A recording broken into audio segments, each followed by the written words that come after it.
আমার ধারে কাছে কোনো বোলার আছে? আইপিএলে নামার আগে আবার চ্যালেঞ্জ শামির। নির্বাচকদের দাঁড় করালেন কাঠকড়ায়।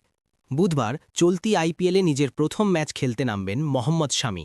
নতুন দলের হয়ে নামার আগে আরও একবার নির্বাচকদের কাঠগড়ায় দাঁড় করালেন তিনি। শেষ আপডেট ১ এপ্রিল ২০২৬। আবার প্রশ্ন তুললেন মোহাম্মদ শামি। আবার করলেন চ্যালেঞ্জ।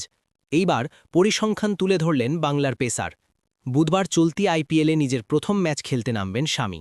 নতুন দলের হয়ে নামার আগে আরও একবার নির্বাচকদের কাঠগড়ায় দাঁড় করালেন তিনি। শুভঙ্কর মিশ্রের পডকাস্টে শামি প্রশ্ন তোলেন, কেন তাকে টি-20-র বোলার হিসাবে ধরা হবে না। তিনি বলেন, আমার মনে হয় না কারো পরিসংখ্যান দেখার প্রয়োজন রয়েছে। আমার মতে, যদি আপনার প্রতিভা ও দক্ষতা থাকে তাহলে পরিসংখ্যানের কি কাজ। যদি আপনি ভালো খেলেন তাহলে কাউকে ভয় পাওয়ার দরকার নেই। তারপর অবশ্য নিজেই পরিসংখ্যান তুলে ধরেন শামি। তিনি বলেন, আইপিএলের পরিসংখ্যান দেখুন, আমার ধারে কাছে কোনো ভারতীয় বোলার রয়েছে। তারপরেও আমি টি-20-র বোলার নই। গত ৫-৬ বছরে ১৩০ উইকেট নিয়েছি। আর কি করতে হবে আমাকে? শামির পরিসংখ্যান ভুল নয়। গত সৈয়দ মুস্তাক আলী ট্রফিতে ৭ ম্যাচে ১৬ উইকেট নিয়েছেন তিনি। ২০২০ থেকে ২০২৫ সালের মধ্যে আইপিএলে ৫৬ ম্যাচে ৭৩ উইকেট নিয়েছেন তিনি। তবে তার ধারে কাছে কেউ নেই, এই দাবি ভুল। গত ৫ বছরে আইপিএলে জসপ্রীত বুমরা, আবেশ খান, অর্শদীপ সিং ও হর্ষল প্যাটেল শামির থেকে বেশি উইকেট নিয়েছেন।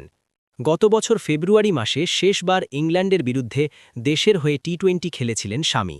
তারপর থেকে বুমরা ও অর্শদীপ দলের প্রধান দুই পেসারের জায়গা নিয়েছেন। তৃতীয় পেসার হিসাবে রয়েছেন হর্ষিত রানা। তিনি চোট পাওয়ায় টি-20 বিশ্বকাপে মোহাম্মদ সিরাজকে খেলিয়েছে ভারত। তারপরেও শামিকে নেওয়া হয়নি। চোট সারিয়ে ফেরার পর থেকে ব্রাত্য শামি।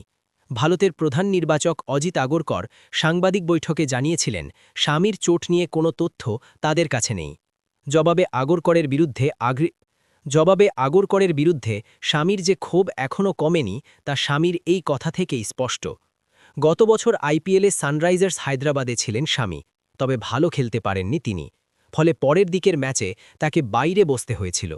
তারপরেও এবার নিলামের আগে ১০ কোটি টাকা দিয়ে শামিকে হায়দ্রাবাদ থেকে দলে নিয়েছে সঞ্জীব গোয়েনকার লখনৌ সুপার জায়ান্টস। দলের যা পেস আক্রমণ তাতে শামিই নেতা। এখন দেখার এবারের আইপিএলের শুরুটা কেমন করেন তিনি।